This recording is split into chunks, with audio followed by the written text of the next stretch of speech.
not just for Crusher, but also for Matt Brabham. And he impressed. I mean, he started 27th, finished 22nd, was as high as 12th until he had to come in to take some fuel in with about 9 laps to go, and that pushed him back down the line. So he is going around lapping same sort of times as Alexander Rossi, who actually ended up winning the race. So Matt Brabham was very impressive and probably could have finished maybe top 5, top 6, top 7 maybe, definitely in the top 10, had he not had to go in for that fuel stop. But unfortunately, the car was just using a bit too much, and it was going to be too hard to push the limits as they did with Rossi, who went 38 laps, I think, on his final stint, compared to the 31 or 32 that they expected these cars to go. Now we've got a little bit of a mix-up, I would say, in our programming schedule here, because we were meant to have Formula 3s out on the track, but obviously the Formula 4 cars have jumped out. That's obviously to get me to the airport on time. So they thought, we'll get the Formula 4 cars running. So a little bit of a change in schedule. The Formula 4's now running before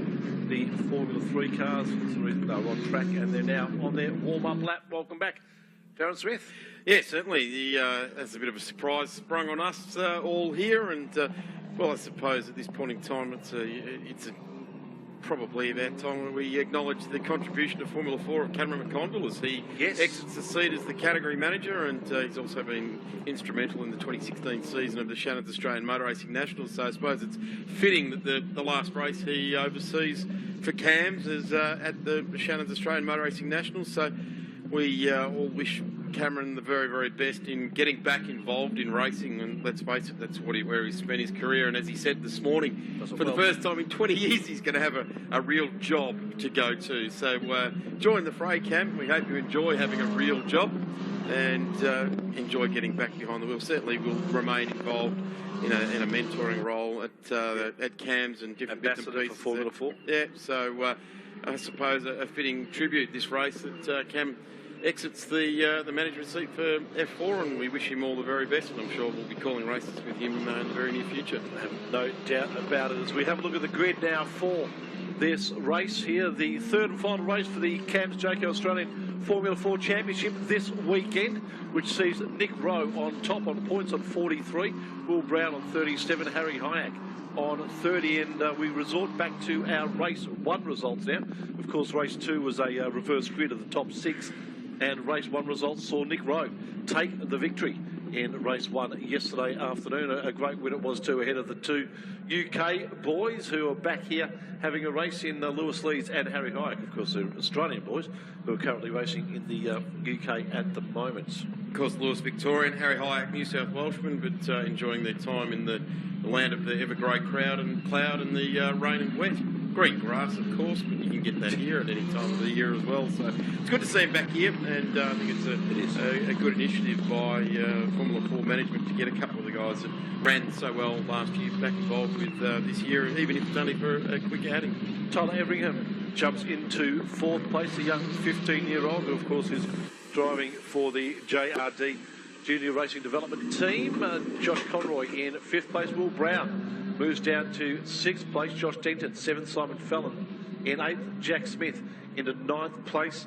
And then Jordan Love, 10th. And Brenton Grove will start from the back of the field. But we saw today that any problems that he may have had engine-wise yesterday were arrested overnight by the boys from Wilkinshaw, who did a fantastic job to get that car up to speed, because he was as quick as anyone was this morning, Brenton Grove, and one will think that we're going to see a great charge from him from the back of the field. Cars are just about all set up in grid position and ready for a start. Race 3 of the weekend of the 2016 CAMS Jayco Australian Formula 4 Championship, round 3 of the season. 5-second board goes up, revs go up, and the lights are set to go on. There they are, and we are ready for a start. Race 3 of the CAMS Jayco Formula 4 Championship, and a great start on the inside for Nick Rowe. Gets the jump on Lewis Leeds. Harry Hyack goes left and right. Tyler Everingham trying to get himself to 30, might even get to 2nd. Everingham, as he really pumps up, takes the outside line, but another fantastic start for Nick Rowe. Junior Race Development Team guy Tyler Everingham got a short back and sides there. What a fantastic start, but then just drifted backwards. In fact, he continues to drift backwards there. Got off the line in the number 7 very, very smartly indeed, as we see Simon Fallon going very wide around the exit of 3 there as well. But it is going to be Nick Rowe, the winner from the race yesterday. Harry Hyack and Lewis Leeds, the guys here almost on holiday this weekend, having a race away from Europe. But Will Brown in the 99. He wants to push hard to get right onto Nick Rowe to try and take some points back off what has already been a successful weekend for Nick Rowe. The longer of the 3 races, this third race, we've had a 10-lapper, a 12-lapper, and now a 15-lap race, and probably the longest that we'll see these Formula 4 cars race. Normally they're around about that 8 to 10 lap race during the V8 Supercar Championships that they run supports too. So a great opportunity for these guys to really stretch their legs and get these Formula 4 cars moving here on the Sydney Motorsport Park track. But a fantastic start from Nick Rowe.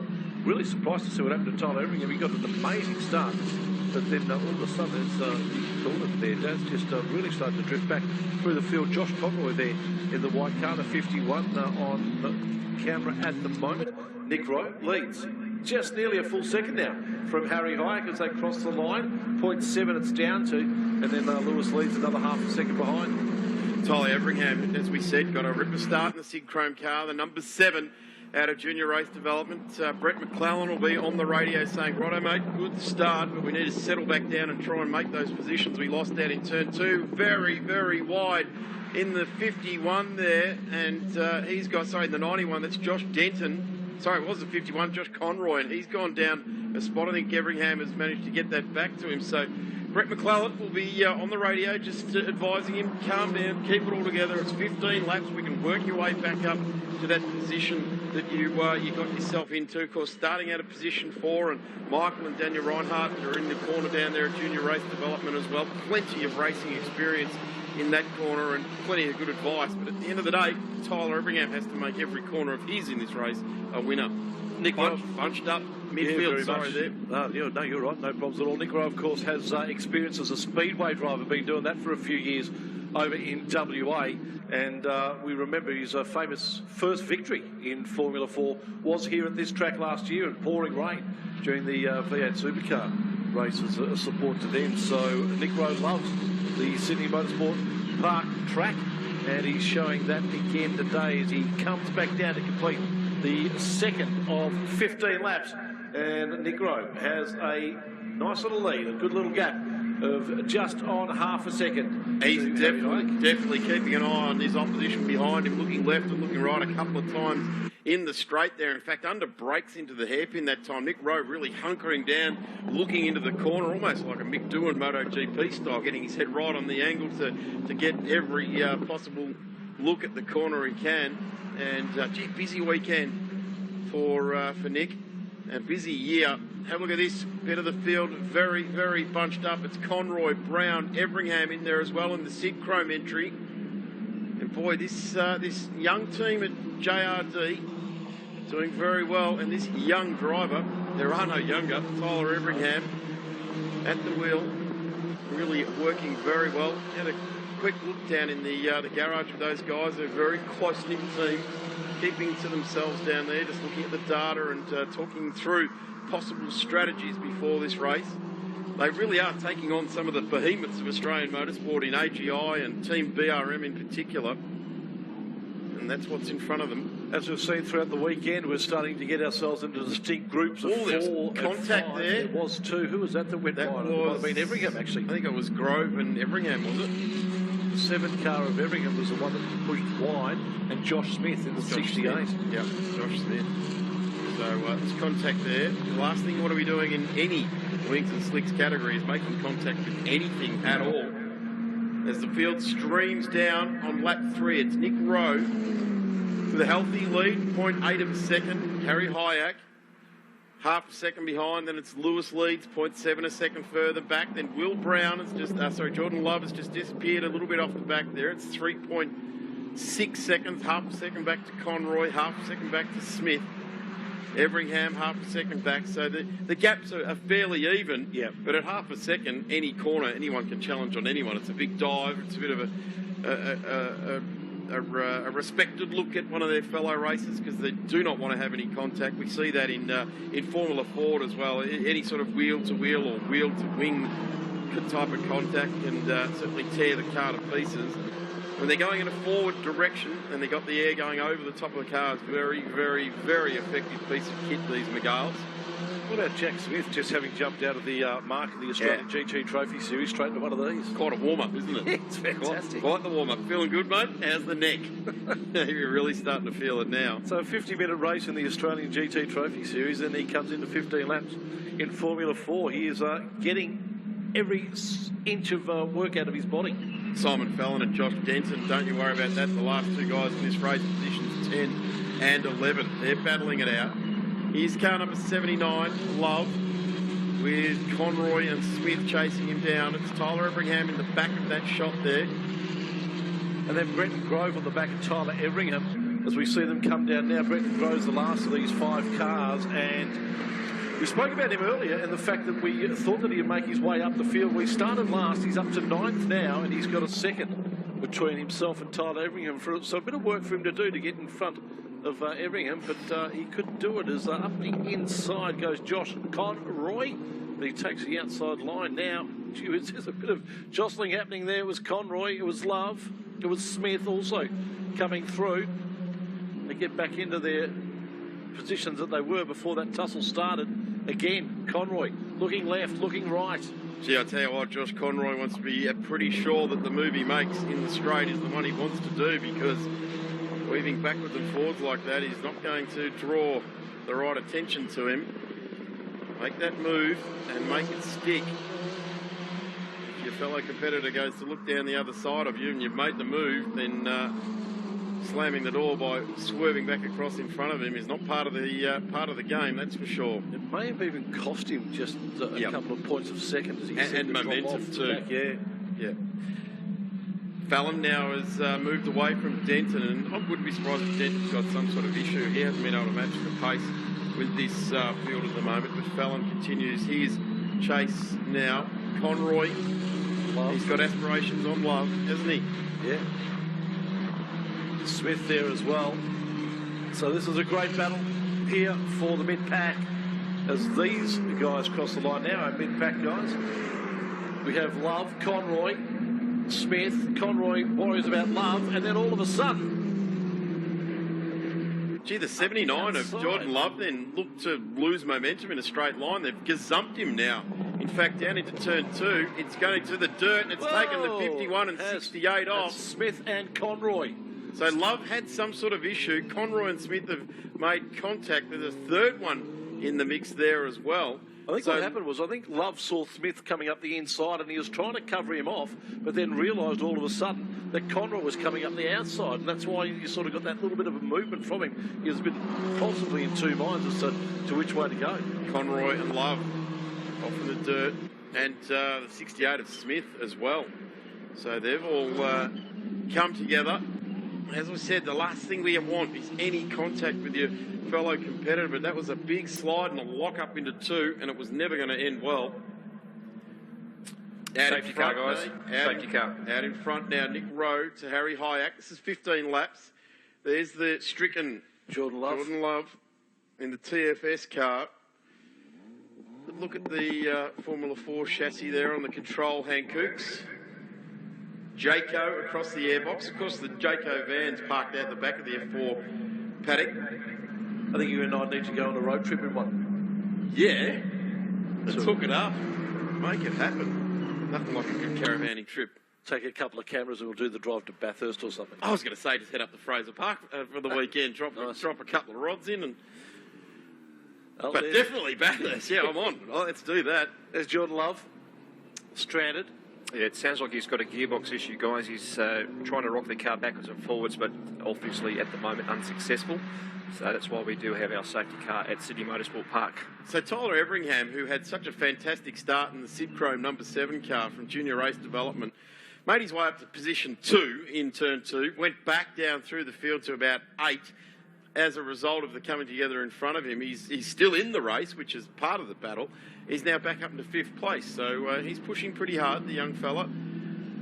Will Brown in front in the number 99. Then Lewis Leeds and Harry Hyack, the ring-ins for this weekend. And Nick Rowe.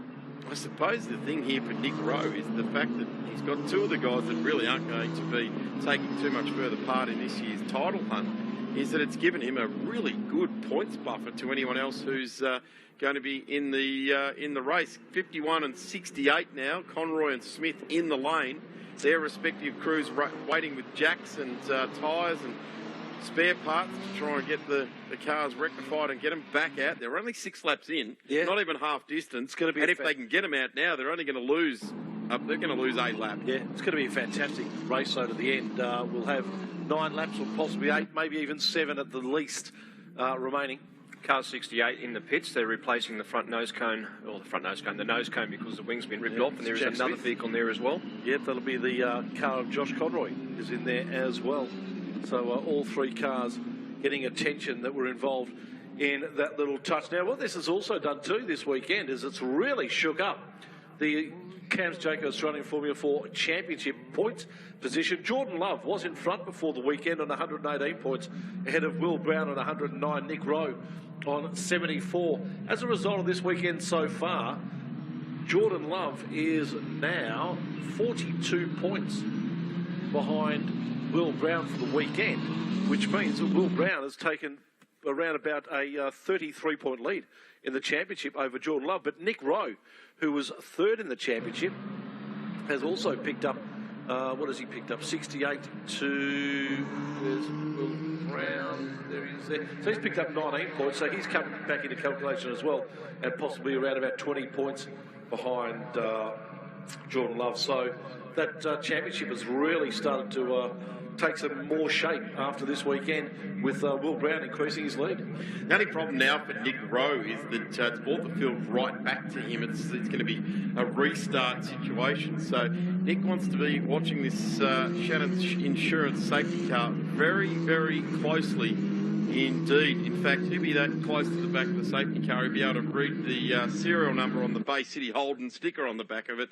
So he'd be wanting to get right there and be so smart off the restart to try and win that run down to the line there and get as much points of a second that he can lead over Harry Hyack and Lewis Leeds, because they haven't had the answer for Nick Rowe in this race. But now's the opportunity, with half-race distance starting to come up, that they possibly can.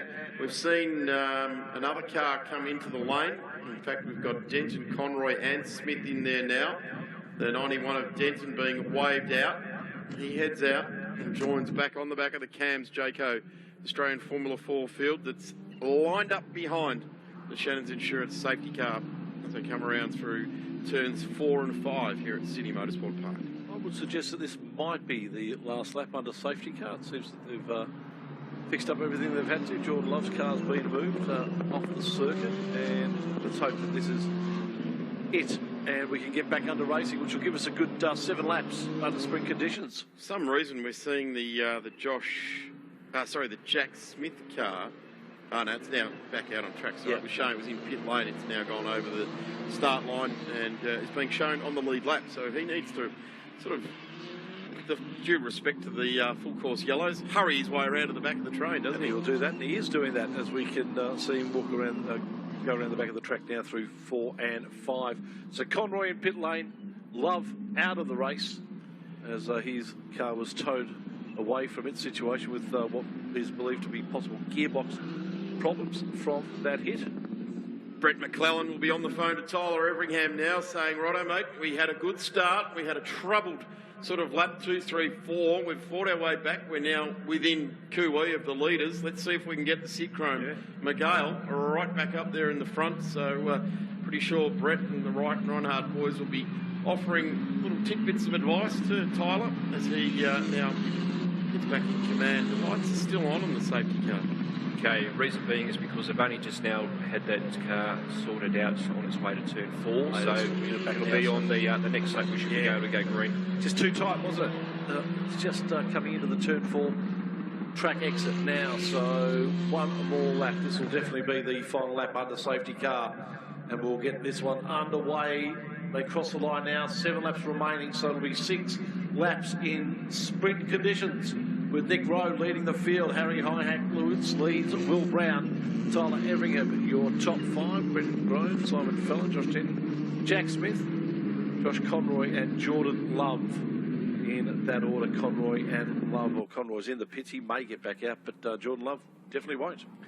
While all that's been happening too, there was actually a extra touch-up around at turn 6, hence there's been some debris collected from the officials out there as well, and I do believe that was the 2 cars that came into pit lane just a few minutes ago. Good stuff.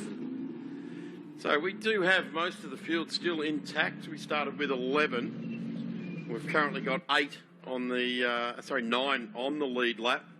And, well, that's the number 79 car is still in pit lane, hasn't been put into the garage. We've got one on flat toe, well and truly away now. There's no other reason, as it looks like the lights are out on the safety car. They've switched them off early, so they've given Nick Rowe a very clear indication. Nick, start to work through what your strategy is for this restart. Get on it, think and be concentrating more than you have done all weekend long, because this is critical to your championship hunt.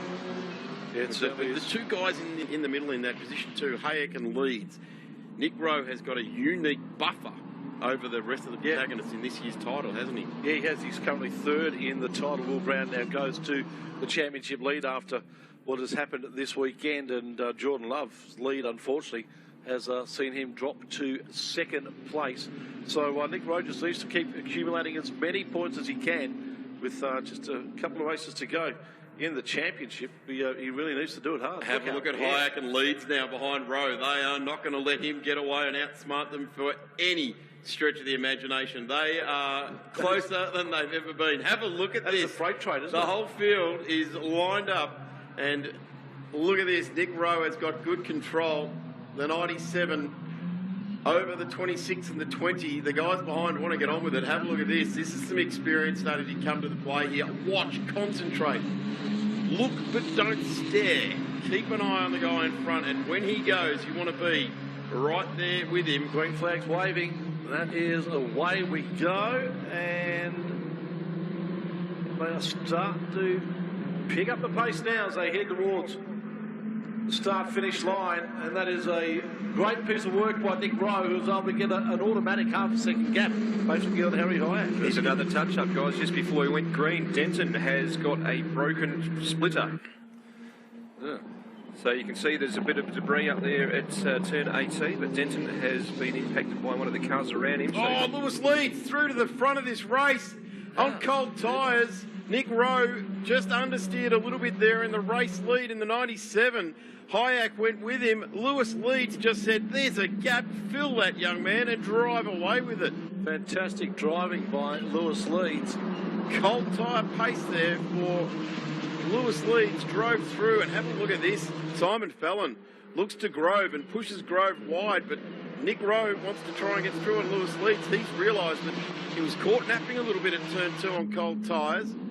He's managed to hold out Hayek, so the bucket between him and Will Brown is still one position, but now Will Brown's up on the wheel, and he wants to go chasing after him. Fallon gets in front of Brenton Grove, so a 1 second gap between our top 5 cars. Leeds, Rowe, Hayek, Brown and Everingham. This is going to be a spectacular dash to the finish. Lewis Leeds has ensured that by already putting on a spectacular move early. Oh, Nick Rowe was looking and trying to do something, but then pulled out right at the last second, thinking that they just can't do it. Nick Rowe and the SCT Logistics McGull. And like a little bit more debris getting flicked up there as the cars come down. It's Leeds over Rowe, but have a look at this. Hayek now pulls out of the hole in the air behind Nick Rowe and goes straight to the inside of the corner. Rowe's going to be hung out to dry here. He holds on in a very brave move. It looks to the inside of Lewis Leeds. These guys don't let up. They are turning it on for the fans here at Sydney Motorsport Park. Lewis Leeds leads the race ahead of Nick Rowe and Harry Hayek.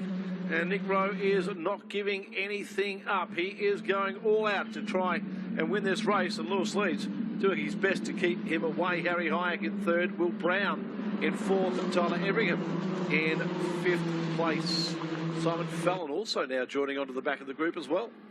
Will Brown in the Cars Galore outfit is holding out the Sid Chrome entry of Tyler Everingham. And Tyler Everingham has got a charging yellow and black car of Simon Fallon in his mirrors. He's got through on Brenton Grove. And, well, Simon Fallon just goes wide there. He looks to get a different line to the guys in front. Tyler Everingham, he's gone wide. In fact, that should give him good terminal corner speed, but it looks like he's just given up that weighing up and trying to get corner speed and losing track position. He's only just regained the track position he lost now to Tyler Everingham. In fact, Tyler Everingham wants to be well aware that the yellow and black car behind him has aspirations to get that spot back as Lewis leads in the 20. The Dream Motorsport Jayco entry out in front. He's travelled more than 3/4 of the way around the world to go racing here this weekend. Things start to settle a little bit now with 4 to go, and we start to get some gaps happening between Lewis Leeds and Nick Rowe, Rowe and Hayek and Brown and Everingham. Nice move on the outside by Everingham, just couldn't make it stick. The problem is there, he's gone to go around to get Will Brown there, but Simon Fallon has had, in the cool drive distribution, Miguel has had the gap open right up for him. Right on his back though, isn't he? Tyler Everingham. This is jostling now. This is going to end in tears at some stage by the looks of things. Oh, Fallon up the inside. Nice. Nice move. A nice move on Tyler Everingham. Tyler Everingham will be ruining the fact that he just left that little door open there. Now Brenton Grove looking to do the same thing to Everingham as well. As we see these cars come over the top of the hill there. And going off for a little bit of an expedition, Harry Hayek. He's taking a bit of dirt with him, so he's, I would suggest, probably drop a spot. Maybe, maybe not. It's lost momentum, that's for sure, and what it's done is it's given Nick Rowe the ability to flick the mirrors up and just get out after Lewis leads and try and drag maximum points out of this race. But at the moment, I'm going to suggest that Lewis Leeds has got showing a clean set of heels. He's about 0.2 of a second a lap faster over the last 2 laps than Nick Rowe. 0.68 of a lead, now 0.79, so Lewis Leeds has got the game right where he wants it. Fallon on Brown, out the outside, trying to make it stick through the left hand. Wow, that's brave. Set himself up though for the inside. Well, they move around a little bit once they unweight those front wings, don't they? Fallon goes through on Will Brown, or does he? No, he did. Well done. Now Brown needs to watch out for Tyler Everingham in the JRD Sid Chrome entry. They fan out into the run down to turn 4 and just about get through. No, not through. Everingham can't get through on the Cars Galore. Will Brown, Miguel, as they come back around Corporate Hill this time around. Gee, the number 7. He has had a busy old race, hasn't he? Up and down the field, Tyler Everingham.